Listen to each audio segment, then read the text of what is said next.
Tai Chi is an ancient martial art that actually began in China, although most people today practice it strictly for the meditational benefits. What I'd like to do right now is to invite you to spend a few relaxing minutes.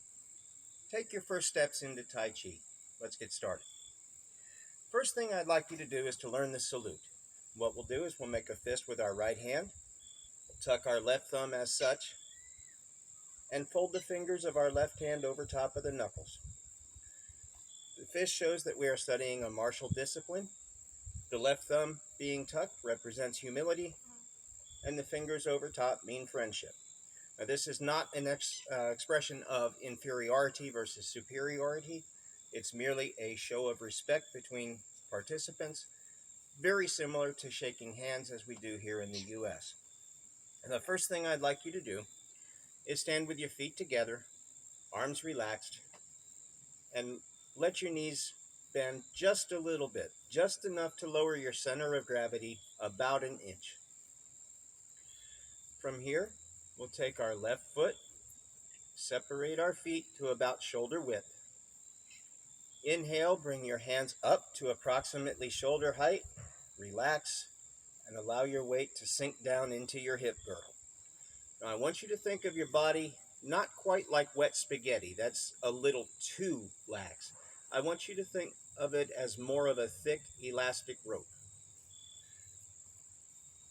Sorry, I have a cat here that won't leave me alone. Okay, so once again, separate your feet. Inhale, hands up to shoulder height, relax.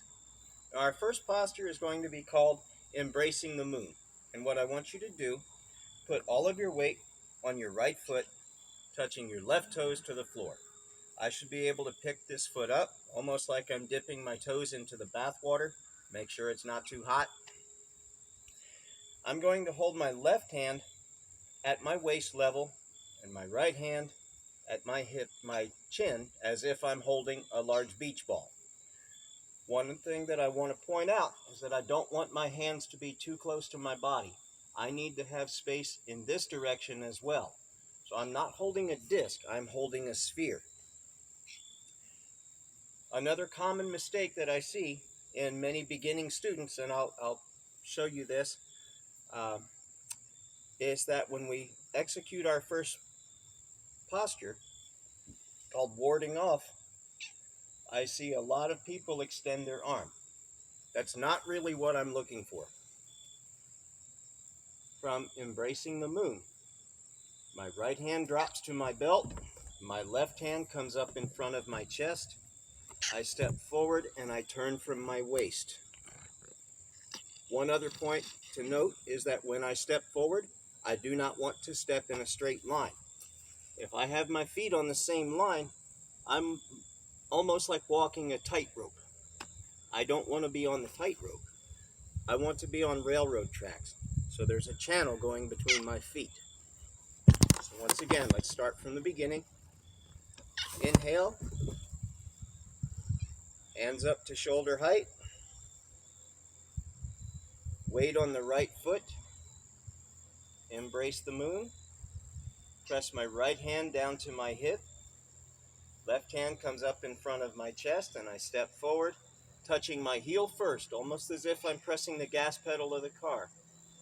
And I rotate from my waist.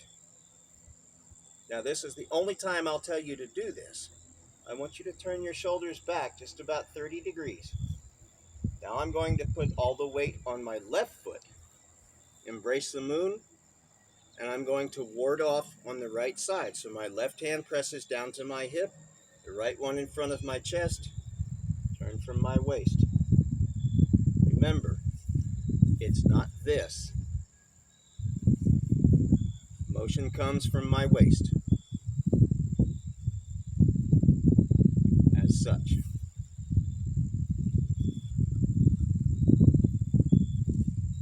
Okay, once again from the beginning.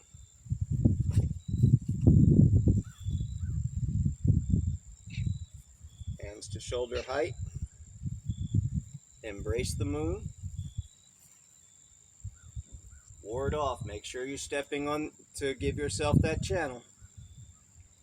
Slight rotation. Embrace the moon. Ward off. Okay, so remember, step with some space between your feet. Give yourselves that channel. Your rotation comes from your waist. Practice often. I'll see you next week and we'll go a little further.